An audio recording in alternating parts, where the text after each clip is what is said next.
An old storekeeper sat alone at his counter at midnight, in the worst winter of his life, drawing a pencil line through the name of every family he could no longer afford to feed. A widow, a family with 4 children, a boy with a bad chest. One line at a time, he was deciding who in his town would go hungry, and then the bell over his door rang, and a stranger walked in out of the snow who was about to pay off every last name in that book, in cash, and make the old man swear an oath he would keep for 50 years. This is a true feeling story of the frontier, Kansas, in the winter of 1878.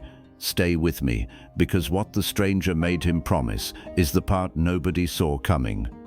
Here is the story. Hollis Junction was a hard little town, having its worst winter in memory. The railroad work had dried up, the cattle had gone to market thin, and money in that town had simply stopped moving. And when money stops moving in a small town, everything runs on one thing: the credit book at the general store. The store belonged to a man named Amos Teague, 60 years old, who had run it for 31 years.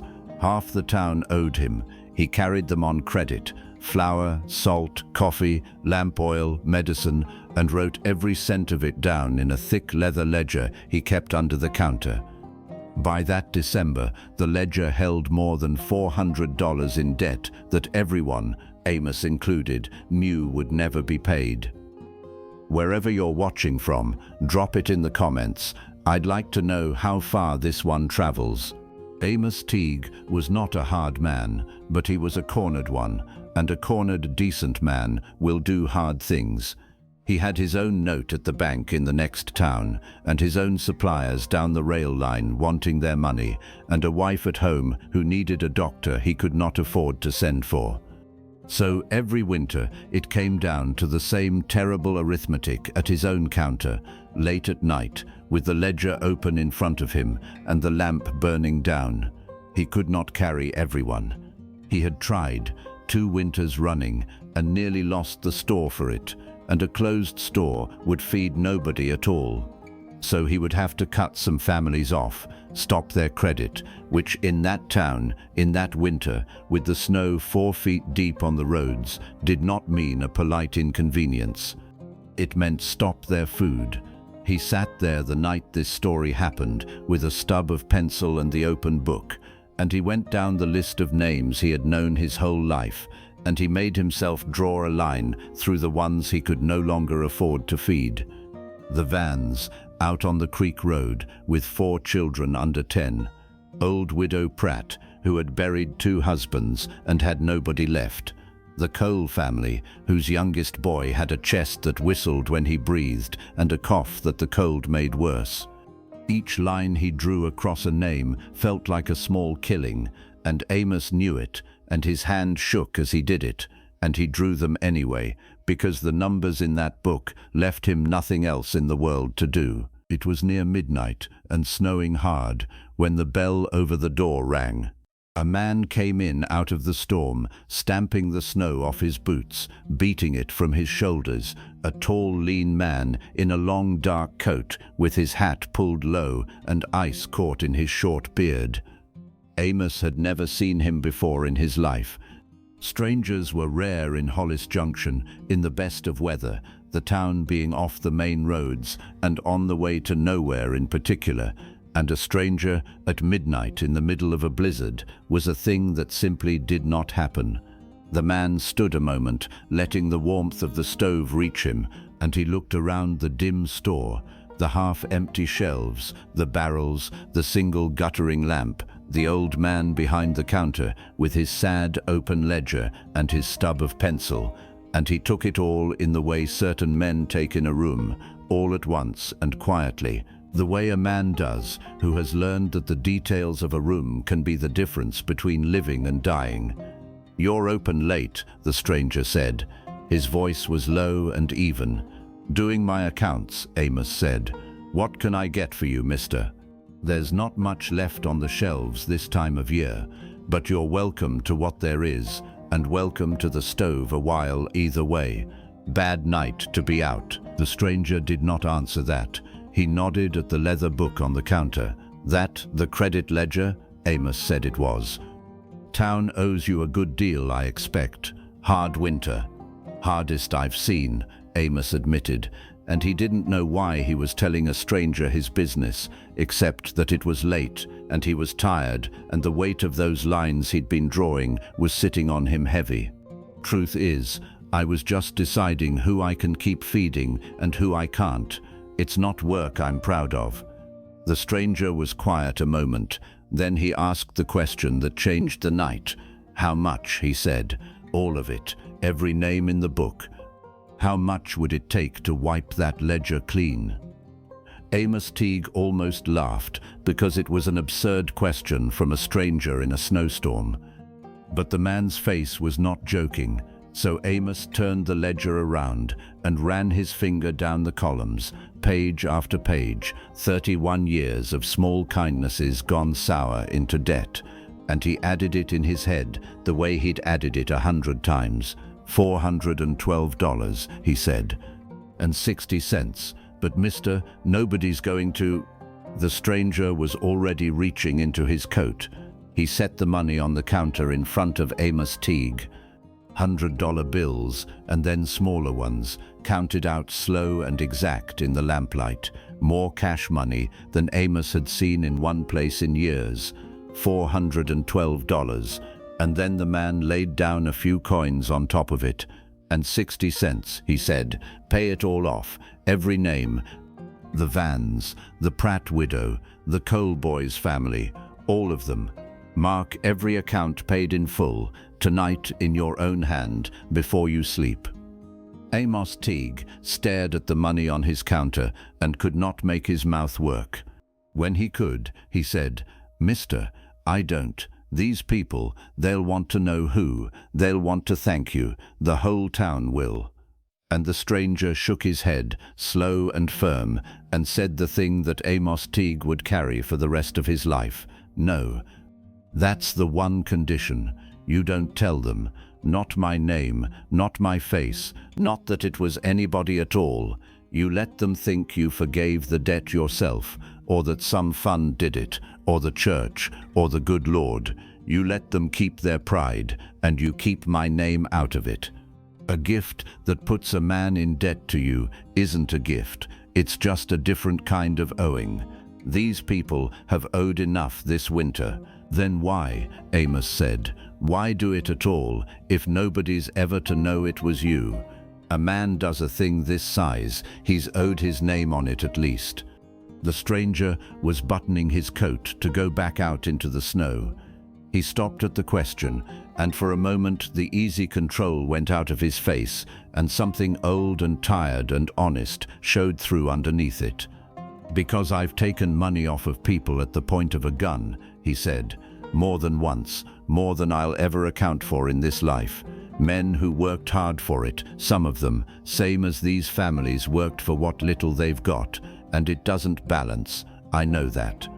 A night like this doesn't wipe out a thing like that. You don't get to subtract one from the other and come out even. I'm not fool enough to think so, but a man does what he can, where he can, with what he's got in his hands at the time. Tonight I've got more than I need, and this town has children about to go hungry over $400 in a book. That's the whole of the reason. It isn't about my name. My name's past saving. This isn't for my name. Now mark your book." And Amos Teague, 60 years old, sat back down at his own counter with the stranger watching from the door, and in his own careful hand he went down every single page of that ledger. Beside every name he wrote the same 2 words: "Paid in full, paid in full, paid in full."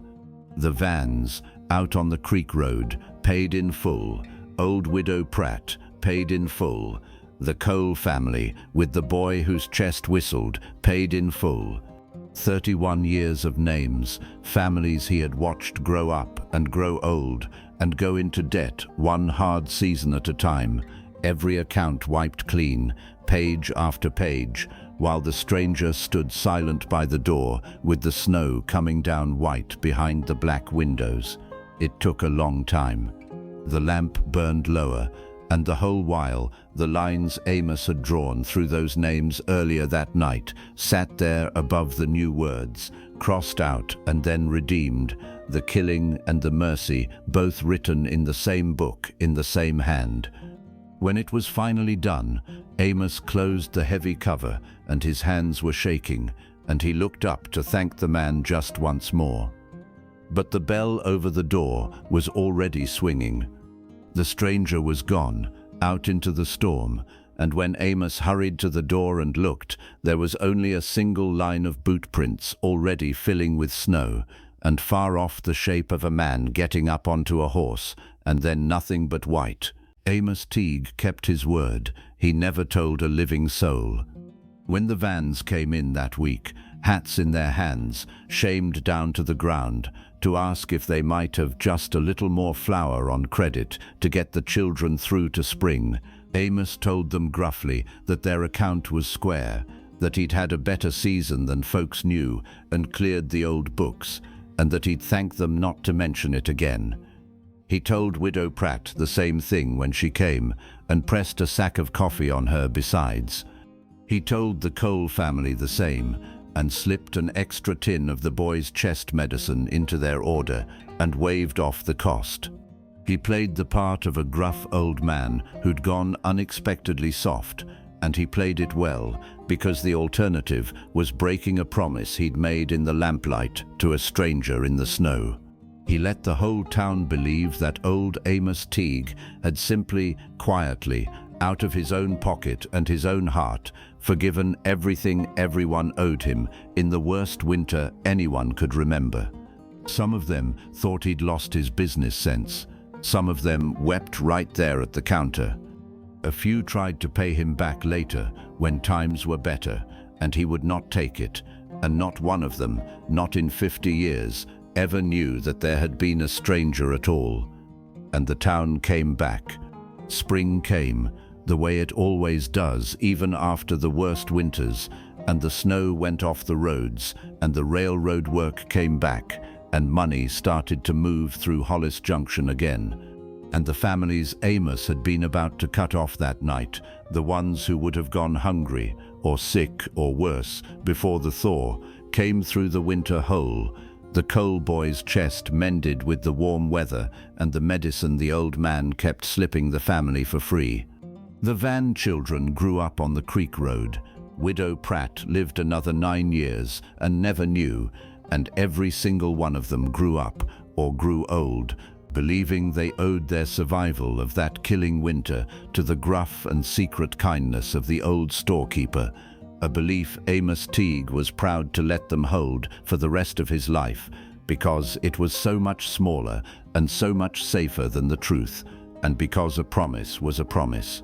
Within 4 years, the stranger was dead, shot in the back of his own house for the reward on his name by a man who called him a friend. The newspapers printed the robberies, the trains, the killings, the worst of a hard life. They did not print a snowed-in general store in a Kansas town nobody had heard of, and $412.60 laid on a counter at midnight, and a whole town's debt wiped clean by a man who made the storekeeper swear to take the secret to his grave. There was no one to print it, because only one man knew, and Amos Teague kept his word until he was an old man. His name was Jesse James. To the country, he was the most wanted outlaw alive, and a good deal of what they said about him was true, and he never once pretended otherwise, not to the law, not to himself, not even to an old storekeeper in the lamplight. He had taken money at gunpoint. He had done worse. He carried all of it. But on one December midnight, in a snowed-in town he had no reason on earth to care about, passing through on his way to somewhere a hunted man passes through to, he stopped because he saw a light still burning. And through the window he saw an old man drawing pencil lines through the names of families he could no longer feed. And the most wanted man in America emptied his coat onto that counter to rub those lines out, every one of them, and asked for nothing in return. Not the money back, not the thanks, not even to be known as the one who did it. He made sure he wouldn't be. Whatever else Jesse James was, and he was much else, and much of it was dark. He was also, for one night, the stranger who paid the book and walked back into the snow without a name. Amos Teague told the story exactly once, 50 years later, on his deathbed, to his own grown son, a man who had been a small boy in that store the winter it happened and had never once known.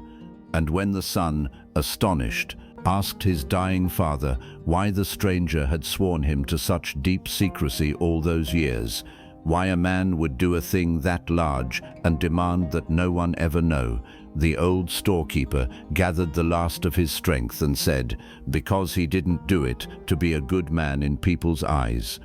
He'd given up on people's eyes a long time before that night. He did it because it was a good thing, and the good thing and the good name are not always the same thing, son, and that man had made his peace with only ever getting the one of them. He chose the deed and let the name go. I've kept his secret 50 years because I gave my word in the lamplight, and a word is a word. I'm only handing it to you now, at the end, so that it doesn't die in this room with me. Somebody in this world ought to know what that man truly was, underneath everything they printed about him. Even if it's only the two of us, even if it never goes further than you. If this story reached you, do me a favor, pass it on and subscribe if you haven't yet. There are more of these coming.